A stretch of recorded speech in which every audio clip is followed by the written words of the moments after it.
सुप्रभात मित्रों, स्वागत है आपका अपने YouTube चैनल में सनु क्लासेस में। आज हम लोग अध्ययन करेंगे यजुर्वेद का सामान्य परिचय। ऋग्वेद का सामान्य परिचय अध्ययन हम लोग कर चुके हैं। अब यजुर्वेद देखते हैं। पहला पॉइंट है, विश्वांगमय का सबसे प्राचीन ग्रंथ वेद है और वेदों की संख्या 4 है। ऋग्वेद, यजुर्वेद, सामवेद, अथर्ववेद। वेद शब्द ज्ञानार्थक विद धातु से घय प्रत्यय के योग से बना है। वेद का अर्थ होता है ज्ञान, अतः वेद शब्द का अर्थ है ज्ञान की राशि या ज्ञान का संग्रह ग्रंथ। संस्कृत व्याकरण के अनुसार वेद शब्द 4 धातुओं से विभिन्न अर्थों में बनता है। सत्तायाम विद्यते ज्ञाने, वेत्ति विन्ते विचारणे, विन्दति विन्दते प्राप्तौ, स्यन् श्लुक स्नम वेस्मिद क्रमात्। इस प्रकार अर्थात विद सत्तायाम, विद ज्ञाने, विद विचारणे, विदृल लाभे, इन 4 अर्थों में विद धातु का प्रयोग होता है। यहाँ पर विद ज्ञाने धातु का ग्रहण किया गया है। आचार्य विष्णुमित्र ऋक् प्राच्याक में इन्हीं अर्थों को समन्वित करते हुए कहते हैं, विद्यन्ते ज्ञायन्ते लभ्यन्ते एभिर्धर्मादि पुरुषार्था इति वेदा। अर्थात वेद शब्द का भावार्थ जिन ग्रंथों के द्वारा धर्म, अर्थ, काम और मोक्ष रूपी पुरुषार्थ चतुष्टय का बोध हो। आचार्य सायण तैत्तिरीय संहिता की भाष्य भूमिका में वेद की व्याख्या करते हुए कहते हैं, इष्ट प्राप्ति अनिष्ट परिहारयोर लौकिकम उपायम यो वे ग्रंथो वेदेत स वेद। अगला पॉइंट है, यजुर्वेद कर्मकांड प्रधान ग्रंथ है जिसका संकलन अध्वर्यु नामक ऋत्विक के उपयोग के लिए होता था। यजुस् शब्द यजु धातु से उस प्रत्यय के योग से निष्पन्न होता है जिसका अर्थ है यज्ञ के साधक मंत्र। यजुस् गद्य पद्यात्मक है, इसीलिए इसे अनियताक्षरावसानम कहा गया है। अर्थात जिसमें पद्यों के समान अक्षरों की संख्या निश्चित नहीं होती है उसे यजुर्वेद कहा जाता है। विद्वानों के द्वारा यजुर्वेद के यजुस् शब्द की अनेक व्याख्याएं प्रस्तुत की गई जो विभिन्न दृष्टिकोण के सूचक हैं। यजुस् के कुछ मुख्य अर्थ इस प्रकार हैं, जैसे आचार्य यास्क निरुक्त के 7वें अध्याय में यजुस् की व्याख्या करते हुए कहते हैं, यजुर यजते अर्थात यज्ञ से संबद्ध मंत्रों को यजुस् कहते हैं। शेषे यजुः शब्द अर्थात पद्यबंध और गीत से रहित मंत्रात्मक रचना को यजुस् कहते हैं। तैत्तिरीय संहिता की भाष्य भूमिका में सायण यजुर्वेद के महत्व का प्रतिपादन इस प्रकार करते हैं, भित्ति स्थानीयो यजुर्वेद चित्रस्थानावित्रौ तस्मात् कर्मसु यजुर्वेदस्य प्राधान्यम। अर्थात यजुर्वेद भित्ति है, अन्य ऋग्वेद एवं सामवेद चित्र हैं, इसलिए यजुर्वेद सबसे मुख्य है। यज्ञ को आधार बनाकर ही ऋचाओं का पाठ और सामगान होता है। यजुर्वेद के 2 संप्रदाय हैं, ब्रह्म संप्रदाय तथा आदित्य संप्रदाय। ब्रह्म संप्रदाय के अंतर्गत कृष्ण यजुर्वेद तथा आदित्य संप्रदाय के अंतर्गत शुक्ल यजुर्वेद आता है। इस प्रकार यजुर्वेद के 2 भाग हैं, यद्यपि प्राचीन काल में यजुर्वेद की 100 या 101 शाखा, 1 मध्यर्यु शाखा, यजुरेक शताध्वकम शाखा नाम तो सतेनाथ यजुर्वेदम था करोत प्राप्त होने का विवरण प्राप्त होता है। शुक्ल यजुर्वेद की 2 संहिताएं प्राप्त होती हैं, वाजसनेय संहिता या माध्यन्तिन संहिता तथा काण्व संहिता। दोनों ही संहिताओं में 40 अध्याय प्राप्त होते हैं। संप्रति अर्थात इस समय कृष्ण यजुर्वेद की केवल 4 शाखाएं ही उपलब्ध होती हैं। तैत्तिरीय शाखा, मैत्रायणी शाखा, काठक और कपिस्थल शाखा। यज्ञादि कर्मों के प्रातिपादिक गद्यात्मक मंत्रों को यजुस् कहा जाता है। यजुर्वेद कर्मकांड का वेद है, जिसका संकलन अध्वर्यु नामक ऋत्विक के उपयोग के लिए किया गया। देखते हैं यजुर्वेद के संप्रदाय। यजुर्वेद 2 संप्रदायों में विभक्त है। पहला है ब्रह्म संप्रदाय, जिसके अंतर्गत कृष्ण यजुर्वेद आता है, और दूसरा है आदित्य संप्रदाय। आदित्य संप्रदाय के अंतर्गत शुक्ल यजुर्वेद आता है। ब्रह्म संप्रदाय के अंतर्गत कृष्ण यजुर्वेद तथा आदित्य संप्रदाय के अंतर्गत शुक्ल यजुर्वेद है। पतंजल ने महाभाष्य में यजुर्वेद की 100 या 101 शाखा का उल्लेख किए हैं। 1 मध्यर्यु शाखा। चरण व्यूह में यजुर्वेद की 86 शाखाओं का उल्लेख प्राप्त होता है। वर्तमान समय में शुक्ल यजुर्वेद की 2 तथा कृष्ण यजुर्वेद की 4 शाखाओं का उल्लेख प्राप्त होता है। यजुर्वेद की शाखाएं। शुक्ल यजुर्वेद में 2 शाखाएं, माध्यान्दिन शाखा। इसी माध्यान्दिन शाखा को वाजनेय शाखा भी कहते हैं। दूसरी है काण्व शाखा। और कृष्ण यजुर्वेद में है तैत्तिरीय शाखा, मैत्रायणी शाखा, कठ शाखा और कपिस्थल शाखा। शुक्ल यजुर्वेद को वाजनेय संहिता भी कहते हैं। शुक्ल यजुर्वेद के ऋषि याज्ञवल्क्य हैं, जो मिथिला के निवासी हैं। शुक्ल यजुर्वेद में यज्ञों से संबद्ध विशुद्ध मंत्रात्मक भाग है। शुक्ल यजुर्वेद की 2 शाखाएं हैं, माध्यान्दिन, जिसे वाजनेय संहिता भी कहा जाता है, और दूसरी शाखा है काण्व संहिता। माध्यान्दिन शाखा में 40 अध्याय, 303 अनुवाक तथा 1975 मंत्र हैं।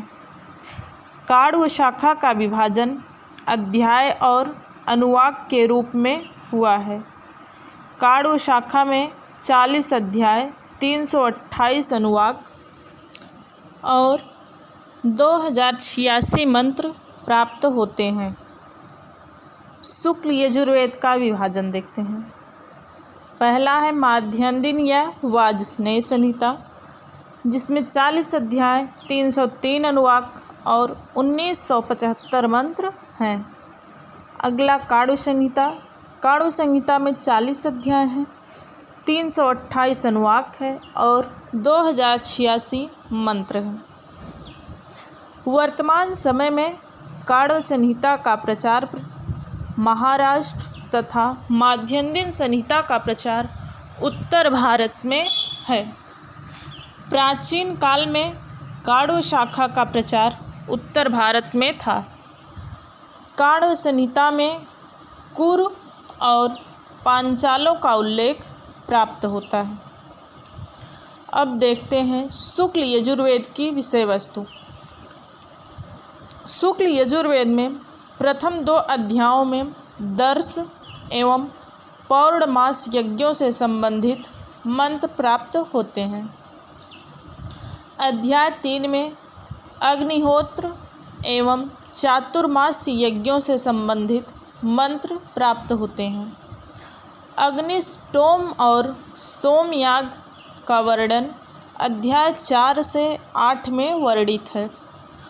वाजपेय और राजसूय याग का वर्णन अध्याय 9 और 10 में वर्णित है। अध्याय 11 से 18 तक अग्निचयन और विविध प्रकार की वेदियों के निर्माण से संबद्ध मंत्र हैं। अध्याय 16 को रुद्राध्याय कहा जाता है। सौत्रामणि याग का निरूपण अध्याय 19 से लेकर 21 में है। अध्याय 22 से 25 तक अश्वमेध यज्ञ का विधान वर्णित है। अध्याय 26 से 29 तक अध्याय को खिल अध्याय कहते हैं। पुरुष मेध का वर्णन अध्याय 30 में प्राप्त होता है। अध्याय 31 को पुरुष सूक्त और विष्णु सूक्त भी कहते हैं। विराट पुरुष के दार्शनिक और आध्यात्मिक स्वरूप का वर्णन अध्याय 32 में है। अध्याय 33 में सर्वमेध सूक्त है। शिव संकल्प उपनिषद या शिव संकल्प सूक्त अध्याय 38 में है। अध्याय 35 में पितृमेध का वर्णन है। अध्याय 36 से 38 में प्रवग्र्य नामक यज्ञ से संबद्ध मंत्र है। अध्याय 39 में अंत्येष्टि से संबंधित मंत्र है। अध्याय 39 को प्रायश्चित अध्याय भी कहा जाता है। अध्याय 40 को ईशोपनिषद भी कहा जाता है। शुक्ल यजुर्वेद के ब्राह्मण। शुक्ल यजुर्वेद पे केवल एक ब्राह्मण ग्रंथ प्राप्त होता है जिसका नाम है शतपथ ब्राह्मण। शतपथ ब्राह्मण के रचयिता याज्ञवल्क्य माने गए हैं। शतपथ ब्राह्मण का संबंध शुक्ल यजुर्वेद की माध्यन्दिन तथा काणु दोनों शाखाओं से है। शतपथ ब्राह्मण में अध्यायों की संख्या 100 है। गणरत्न महोदधि शतपथ ब्राह्मण को परिभाषित करते हुए कहते हैं, शतम पंथानो मार्गा नामाध्याया यस्य तत् शतपथम, अर्थात जिसमें 100 अध्याय रूपी मार्ग हैं उसे शतपथ कहते हैं। काण्व शाखीय शतपथ ब्राह्मण का संपादन आचार्य जे एगलिंग ने किया। काण्व शाखीय शतपथ ब्राह्मण में 104 अध्याय हैं। माध्यन्दिन शतपथ ब्राह्मण में 14 कांड, 100 अध्याय, 438 ब्राह्मण तथा 7624 कंडिकाएँ हैं। शतपथ ब्राह्मण के महत्वपूर्ण आख्यान कौन कौन से हैं? पहला है मनु एवं श्रद्धा, जल प्लावन की कथा तथा मत्स्य, इंद्र वृत्र युद्ध, स्त्री कामुक गंधर्व, कद्रु सुपर्णी, च्यवन सुकन्या, स्वर भानु और सूर्य ग्रहण, नमुचि और वृत्र, पृथुवैन्य, पुरूरवा उर्वशी, राजा केसिन, वाणी का आख्यान, सृष्टि संबंधी उपाख्यान और शुक्ल यजुर्वेदी आरण्यक, इसमें है बृहदारण्यक। शुक्ल यजुर्वेद के शतपथ ब्राह्मण की माध्यन्दिन और काण्व दोनों शाखाओं के अंतिम 6 अध्यायों को बृहदारण्यक कहते हैं। बृहदारण्यक का प्रथम प्रकाशन 1889 में ऑटो वोर्टलिंग ने किया था। शुक्ल यजुर्वेद के उपनिषद। शुक्ल यजुर्वेद के 2 उपनिषद हैं, ईशावास्योपनिषद और बृहदारण्यकोपनिषद। ईशावास्योपनिषद का सामान्य परिचय देखते हैं। ईशावास्योपनिषद शुक्ल यजुर्वेद का 40वां अध्याय है। ईशावास्योपनिषद में कुल 18 मंत्र हैं। ईशावास्योपनिषद का प्रारंभ ईशावास्यम से होता है। सबसे छोटा उपनिषद किंतु महत्व की दृष्टि से सर्वोपरि है। ईशावास्योपनिषद में विद्या अविद्या तथा संभूति असंभूति का निरूपण है। बृहदारण्यकोपनिषद का सामान्य परिचय। बृहदारण्यकोपनिषद शतपथ ब्राह्मण के 14वें कांड का अंतिम भाग है। बृहदारण्यकोपनिषद सबसे बड़ा एवं प्राचीनतम उपनिषद है। बृहदारण्यकोपनिषद में 3 भाग हैं। प्रत्येक भाग में 2-2 अध्याय हैं। प्रथम भाग को मधुकांड, द्वितीय भाग को याज्ञवल्क्य कांड, तृतीय भाग को खिलकांड कहते हैं। बृहदारण्यकोपनिषद में कुल अध्यायों की संख्या 6 है। प्रत्येक अध्याय ब्राह्मणों में विभाजित हैं जो निम्नवत हैं। तो आपको 3 कॉलम दिख रहा होगा। पहले कॉलम में अध्यायों का नाम है, दूसरे में ब्राह्मण और तीसरे में मंत्रों की संख्या दी गई है। तो प्रथम अध्याय में 6 ब्राह्मण हैं, 80 मंत्र हैं। द्वितीय अध्याय में 6 ब्राह्मण, 66 मंत्र। तृतीय अध्याय में 9 ब्राह्मण हैं, 92 मंत्र हैं। चतुर्थ अध्याय में 6 ब्राह्मण, 82 मंत्र। पंचम अध्याय में 15 ब्राह्मण और 15 मंत्र हैं।